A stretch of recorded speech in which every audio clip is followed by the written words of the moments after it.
Good morning, dear children. I hope you are safe in your home with your family. जब भी आप बाहर जाते होंगे तो आप अपने हैंड वॉश करते होंगे, मास्क पहनते होंगे और डिस्टेंस को मेंटेन करते होंगे। ऐसी उम्मीद मुझे आप सबसे है।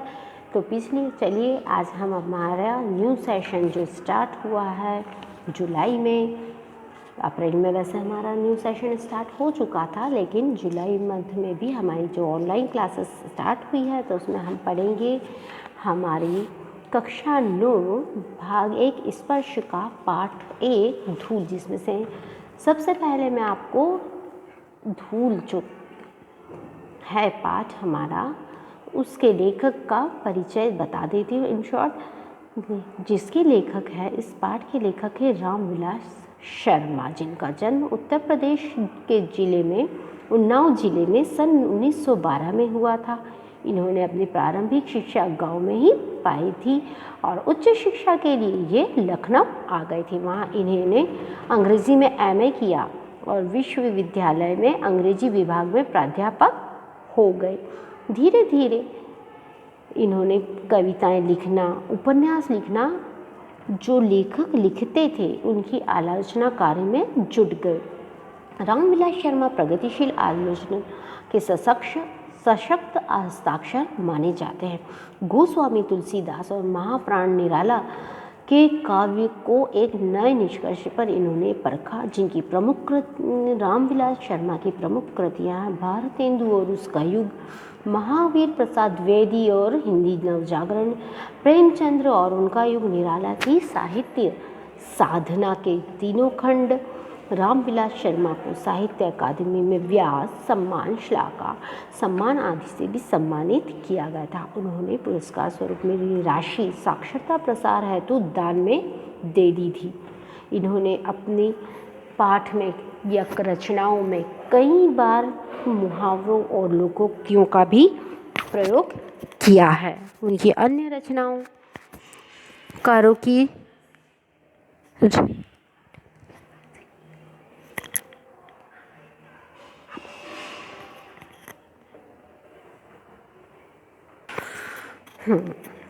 अन्य रचनाकारों की रचनाओं के उदाहरणों से ली है गई सूक्तियाँ और पंक्तियों से भी ओतप्रोत इनके पाठ में लेखक ने धूल की महिमा और उसके महात्म्य का वर्णन किया गया है। किशोर और युवावस्था में पहलवानी के शौकीन रहे डॉक्टर शर्मा अपने इस पाठ के बहाने पाठकों को अखाड़ों, गांवों और शहरों के जीवन जगत की सैर कराते हैं।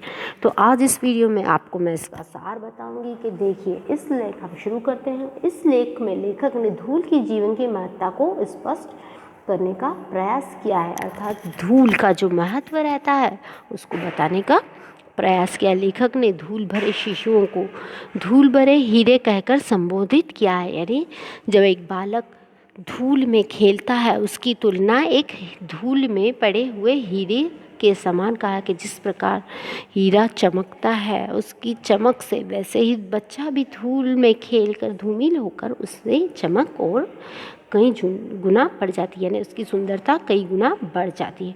हमारी सभ्यता धूल के संसर्ग से बचना चाहती है, यानी आजकल जो आधुनिक समय परिवर्तित हो रहा है उसमें हम धूल से बचना चाहते हैं।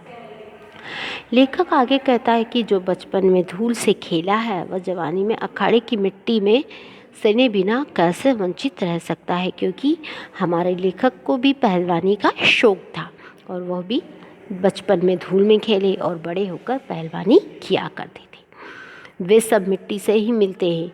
ग्राम भाषाओं में हमने गोधूली शब्द को अमर कर दिया है। गोधूली पर कितने ही कवियों ने अपनी कलम नहीं तोड़ दी, यानी बहुत लेखकों ने इस पर लिखा है, लेकिन यह गोधूल गांव की अपनी संपत्ति जो शहरों में बांटे नहीं पड़ी। श्रद्धा, भक्ति, स्नेह इनकी चरम व्यंजना के लिए धूल से बढ़कर और कौन साधन है। यहाँ तक कि घृणा, असूया आदि के लिए भी धूल चाटने आदि की प्रक्रिया प्रचलित है। यानी यदि पहलवान जब अखाड़े में खेलते हैं तो क्या कहते हैं अपने अपोजिट साइड वाले पहलवान को कि मैं तुम्हें धूल चटा दूंगा, यानी मैं तुम्हें हरा दूंगा। धूल, धूली, धूली, धूरी आदि की व्यंजना अलग अलग है। धूल जीवन का यथार्थवादी गद्य, उस धूली उसकी कविता है। धूली, धूल, धूली, धूरी आदि की व्यंजना अलग अलग है। धूल जीवन का यथार्थवादी गद्य, धूली उसकी कविता है। धूली छायावादी दर्शन है जिसकी वास्तविकता संदिग्ध है। धूली लोक संस्कृति का नवीन जागरण है।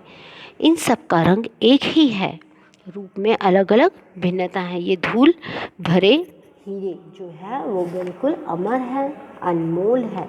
इनकी तुलना हम कहीं भी नहीं कर सकती। मात्र हमारी जो मातृभूमि है उसकी रक्षा के लिए जो वीर सैनिक हमारे प्राणों की न्यौछावर कर देते हैं, तब भी वो हमारी मातृभूमि को वंदन करते हैं। जब भी विजय प्राप्त करते हैं, जब पहलवान अखाड़े में जाता है कुश्ती या मलखंभ लड़ने, तब भी वहाँ पर वो क्या करता है, उस मिट्टी को या उस धूल को अपने मस्तक पर लगाकर अपना मान बढ़ाता है। इसी प्रकार इस पाठ में लेखक ने धूल की महिमा को बताया है।